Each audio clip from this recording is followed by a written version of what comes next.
everybody, welcome back to the channel. This is Jeremy, and today I need to sickle mow a part of my property where next year I want to put in a food plot for deer.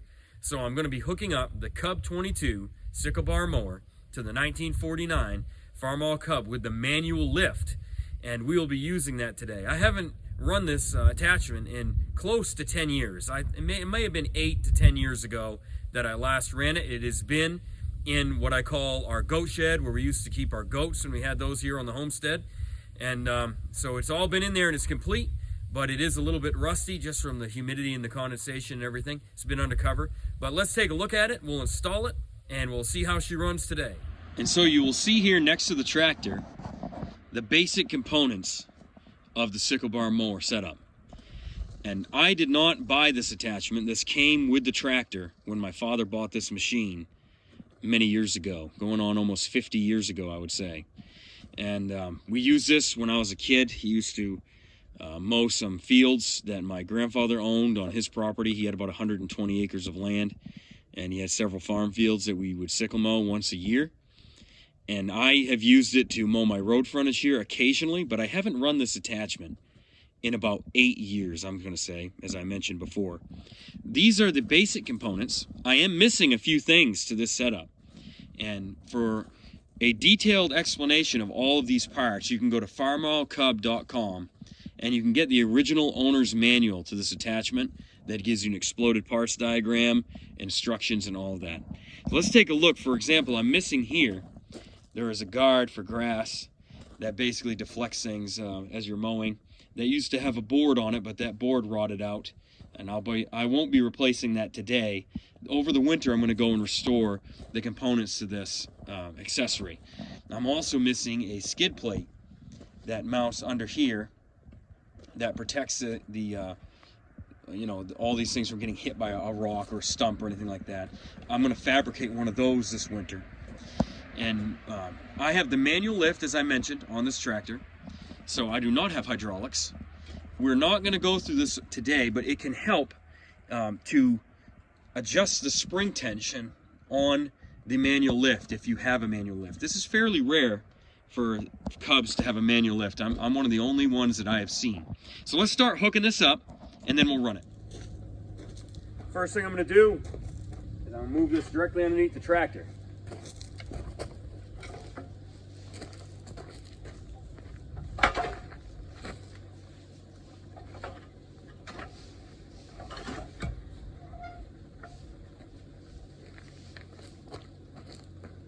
We're going to mount this here.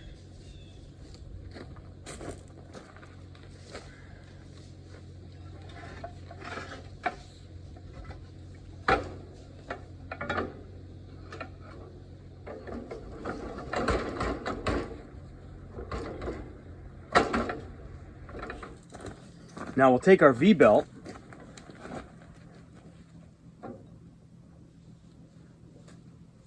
and we'll use it to lift this and connect it to our PTO pulley.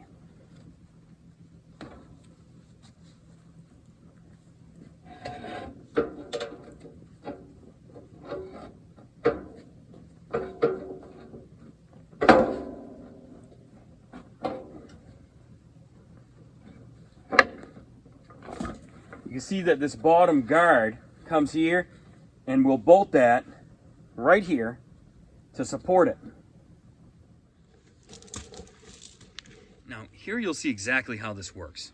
So the bottom part it slips over this bolt, and then you tighten that in, and then this one, of course, just goes right through the hole as normal. So let's take a look. See how that slides in there like that? Now I'm just going to reach behind and I'm just going to finger tight the bottom one, just to kind of locate that for us. Now we'll go ahead and do the top. If you have the original IH hardware, these are all 1-inch heads, but unfortunately I don't. I have a mix match here. Some of it is just grade 8 hardware store stuff, and some of it are the original IH bolts.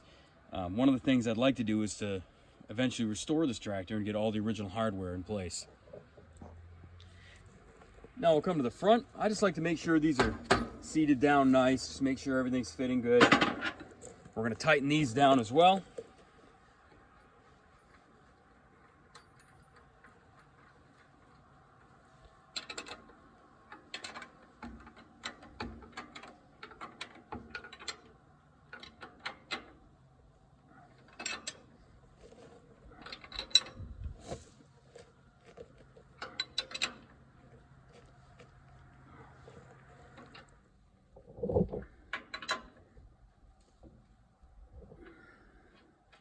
once everything's in place, it's a good time just to make sure everything spins freely. We are going to grease this before we put it into operation, but just make sure, especially if your attachment has been sitting out for a long time, that it does actually spin freely and not bind and everything like that. We are now at the point where the cutters can be slid into the housing. You see how you do this. We're just going to lift it up, slide it into place. Now, where this has a lot of just scale rust on it from being not used for the last 8 to 10 years, I'm going to oil this very well. And the manual says to oil it unless you're cutting in an area that has a high sand content, because then you're just going to collect dust and grit in the oil. So you don't want to over oil it in those situations. But here in Maine where I'm cutting, everything's very dry, and we're not going to encounter that. So we're going to use a lot of oil there to lubricate this once we get it in. So let's just put this in. Slides very easily. It's very obvious where you begin to insert it.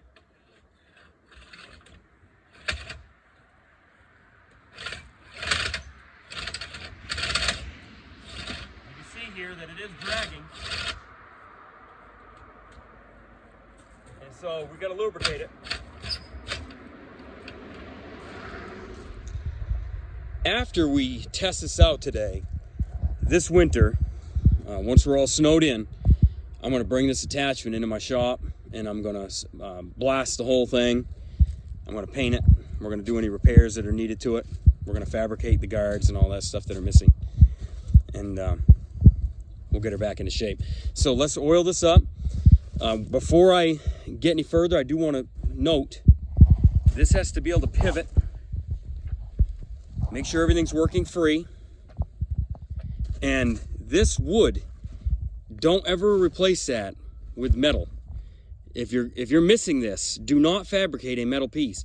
That wood is there to break. If anything really were to fetch up bad, you're either going to lose it with the belt slipping, or if there's a catastrophic crash, you want this to be able to break. You don't want that to be a solid material. This is a 30 weight non-detergent oil.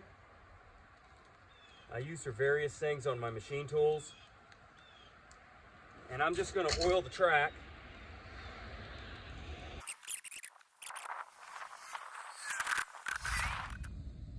You can see we have 2 points to mount here on our attachment. First is this one, which is going to mount right onto here. And then secondly, we have this piece, which is going to bolt in through here. You'll note that this is a left-hand thread originally, unless yours has been changed.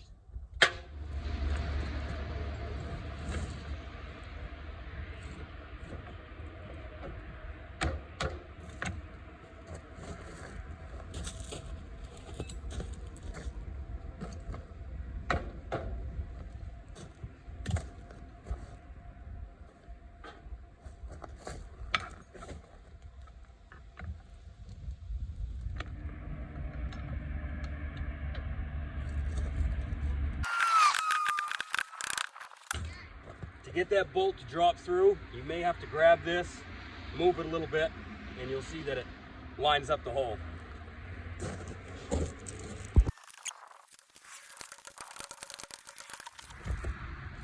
Okay, now, see, here's our chain. I'm going to want to put that up here. So what I'm going to do is,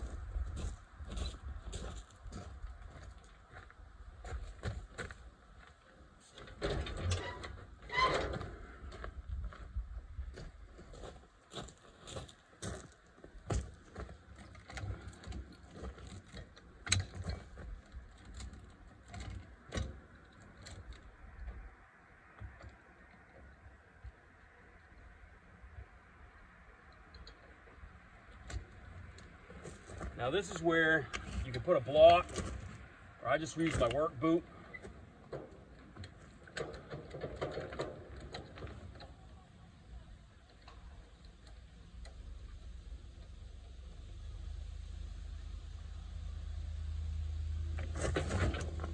Got that hooked up. We have this component mount in here. Now I have my blocks that I made for my snowplow attachment. I got to remove those, and I'm going to have to just loosen these.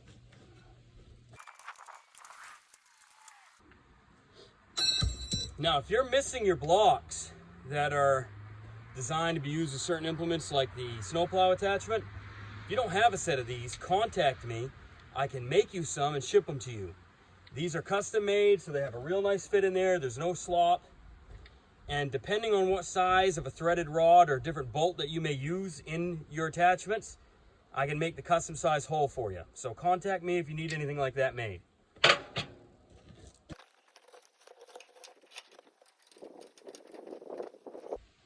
Okay, now see this here? There's different ways these have been set up over the years that I've seen online. I have a rod that'll hook onto the sickle bar frame, and then we're going to use these to connect the two rods.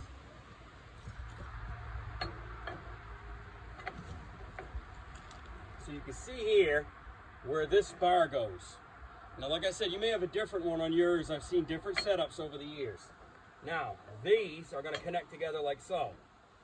And you can use this to help align everything so that everything rotates free, doesn't have a problem.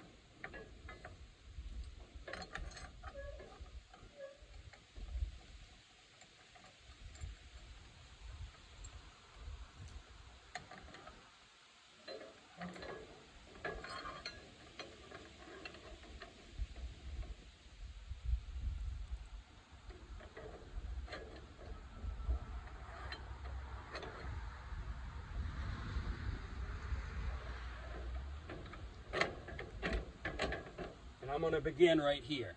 Let's tighten this stuff down.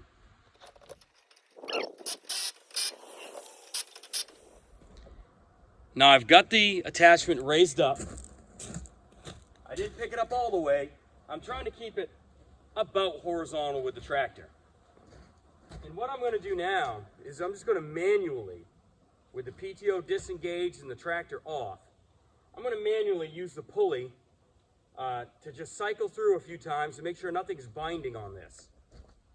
The last thing you want to do is install this, have something be fetched up in there, and you turn your PTO on and break something. So I'm going to turn the pulley.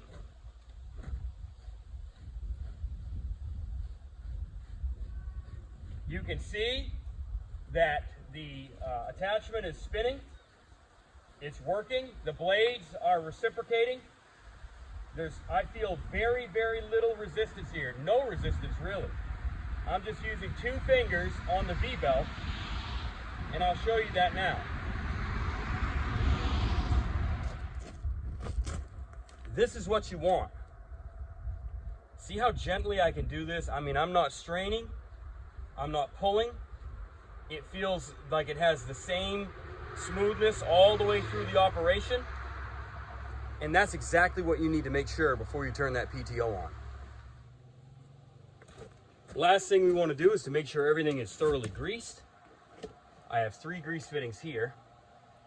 Always wipe your grease fittings off before you put new grease in, because you don't want to push dirt inside these bushings.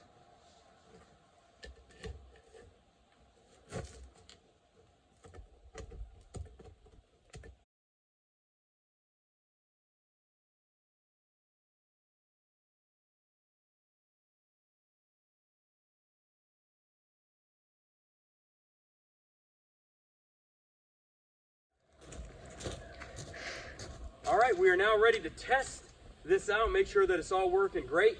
I'm going to jump on the tractor, let's start it, and I'm going to engage the PTO, and we'll see how it goes.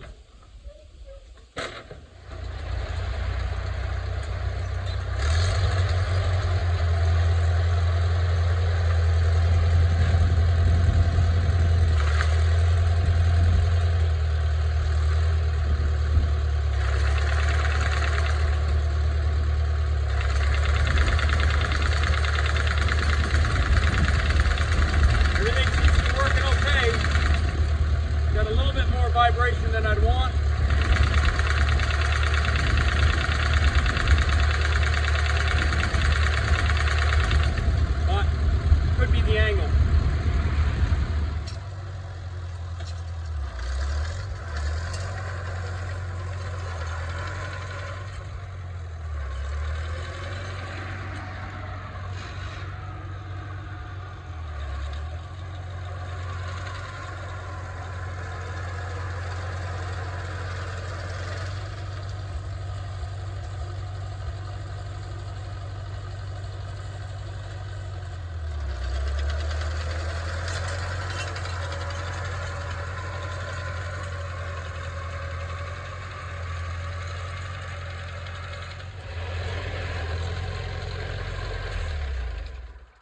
And so I'm happy with the performance. Let's go try it out at the food plot.